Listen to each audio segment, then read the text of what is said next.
Megastar Chiranjeevi politics కి good bye చెప్పినట్టేనా? ఇకపై పూర్తి స్థాయి కాన్సంట్రేషన్ ఇండస్ట్రీ పైనేనా? పార్లమెంట్ లో అంత గందరగోళం జరుగుతున్నా పట్టించుకోకపోవటాన్ని ఏమనుకోవాలి? రాష్ట్రం నష్టపోతుంటే ఓ కేంద్ర మంత్రిగా బాధ్యత తీసుకోకుండా షూటింగ్ లో గడిపేయటాన్ని ఏమనాలి? ఏపీకి జరిగిన అన్యాయంపై పార్లమెంట్ దద్దరిల్లిపోతోంది.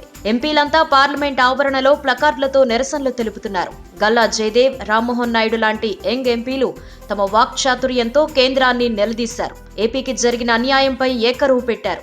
ఆరంభంలో బడ్జెట్ అద్భుతం అంటూ పొగిడేసిన వైసీపీ కూడా ఇక తప్పదన్నట్టు ఆందోళనకు దిగింది.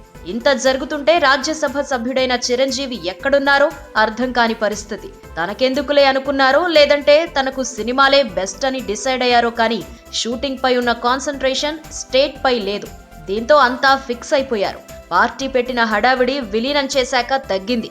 ఆ తర్వాత పార్టీ ఓడిపోయాక మరింత సైలెంట్ అయ్యారు. త్వరలో జరగనున్న ఎన్నికల్లో మళ్లీ కాంగ్రెస్ పార్టీ గట్టెక్కుతుందనే నమ్మకమే లేదు. ఇలాంటి టైంలో ఎంపీ పదవి కూడా భవిష్యత్తులో ఉండదని ఫిక్స్ అయ్యారో ఏమో లైట్ తీసుకున్నట్టున్నారు. రీఎంట్రీలో ఎలాగో హిట్ కొట్టారు. సైరాతో ఆ హిట్ కంటిన్యూ చేసుకోకుంటే పాలిటిక్స్ తో పాటు ఇండస్ట్రీలోనూ పరువు పోతుందని భావించారో ఏమో సైరాపై ఫుల్ కాన్సంట్రేట్ చేస్తున్నారు. మొత్తానికి ఇంత హడావుడి జరుగుతున్నా చిరు స్పందించకపోవడంతో ఇక రాజకీయాలకు గుడ్ బై చెప్పేస్తారని ఫిక్స్ అయిపోయారంతా. ఈ వీడియో మీకు నచ్చినట్టయితే లైక్ చేయండి, షేర్ చేయండి. మరిన్ని ఇంట్రెస్టింగ్ వీడియోస్ చూడడానికి మా ఛానల్ కు తప్పక సబ్స్క్రైబ్ అవ్వండి.